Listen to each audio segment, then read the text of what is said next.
Existe uma lei econômica que é quase uma lei da física. Ela conecta diretamente o consumo de energia de um país com a sua riqueza. Hoje, a gente vai usar essa lei para entender o futuro do Brasil. E olha, o país está de frente com um desafio gigante e inesperado que pode muito bem definir as próximas décadas. E para começar essa análise, acho que não tem frase melhor do que essa. Ela dá o tom de tudo que a gente vai conversar. O que vem por aí não é achismo, não é especulação, são dados. É uma análise fria, direto nos números. Ok, então vamos lá. A primeira parte da nossa análise é a base de tudo, o pilar principal. Essa ligação, que é praticamente inseparável entre consumir energia e gerar prosperidade econômica. Agora, olha que interessante o que esse gráfico mostra pra gente sobre 35 países.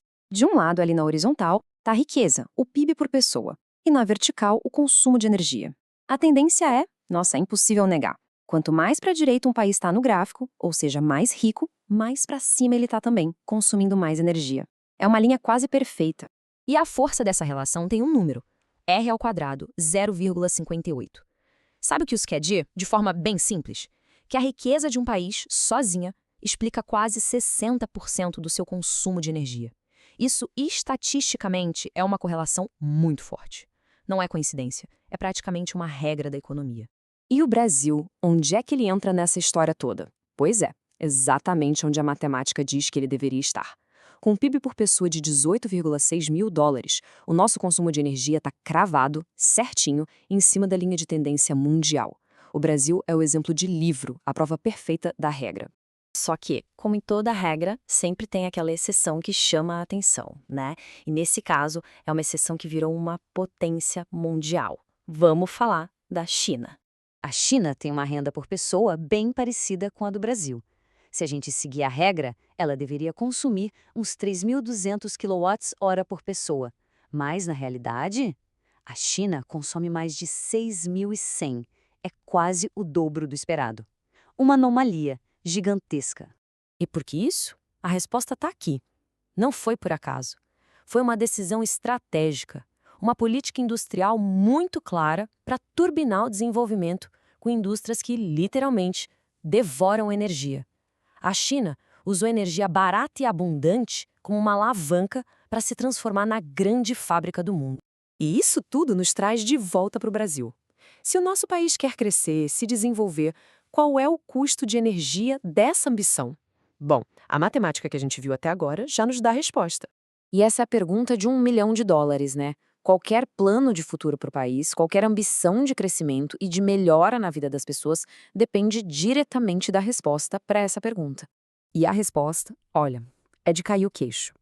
Para a gente simplesmente dobrar a nossa renda, o Brasil ia precisar de quase o dobro da energia que consome hoje.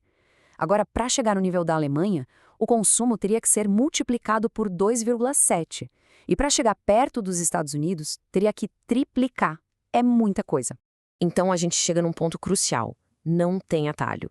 Não existe mágica. Crescer exige mais energia. Em todos os países, em qualquer momento da história. Mas bem agora, quando essa necessidade é super crítica, aparece um fator novo na equação, com uma sede de energia que ninguém imaginava nessa escala. E é aqui que a nossa história ganha um conflito de verdade. Uma onda de tecnologia que chega com um apetite voraz por eletricidade e que vai colocar todo o planejamento do país à prova.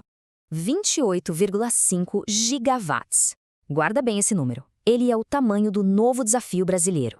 Isso é o que vai ser consumido só pelos novos data centers que estão vindo para o país. É a infraestrutura da nova economia digital, sabe? E ela precisa de uma quantidade, assim, colossal de energia para poder funcionar. E esse slide aqui, ele desenha o tamanho do problema.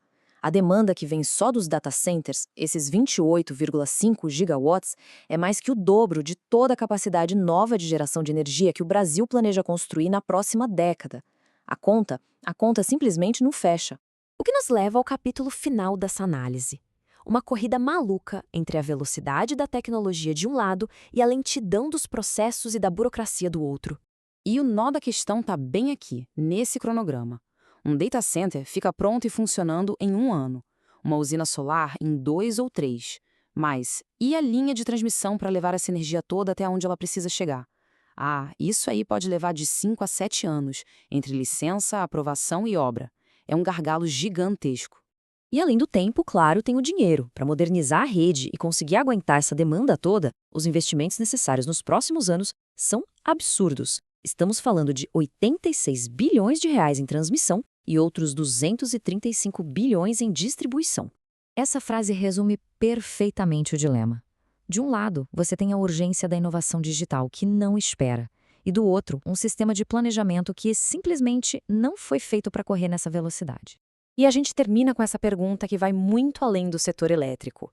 Com base na matemática toda que a gente viu, a questão não é mais se vai ter um problema, mas quando ele vai chegar. E se as decisões de agora vão ser rápidas e corajosas o suficiente para garantir que a energia, o grande motor da riqueza, não acabe se tornando o freio de mão do futuro do Brasil.